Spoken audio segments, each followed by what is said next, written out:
त्याचे प्रत्येक कर्म एक निरीक्षक म्हणून पाहत असतो अर्जुना.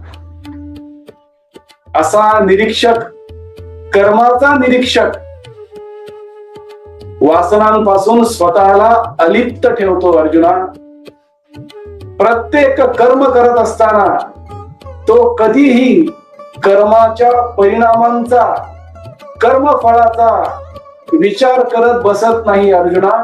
कारण त्या मनुष्याने ते कर्म सजगतेने, जागरूकतेने, सावधपणे निवडलेले असते. प्रत्येक कर्मफळात तो सजग व जागरूक मनुष्य सदैव आनंदीच राहतो अर्जुना. तो प्रत्येक कर्म स्वधर्म म्हणून करतो, त्यालाच धर्म मानतो, त्यालाच सत्य मानतो. आणि ह्या धार्मिकतेसाठी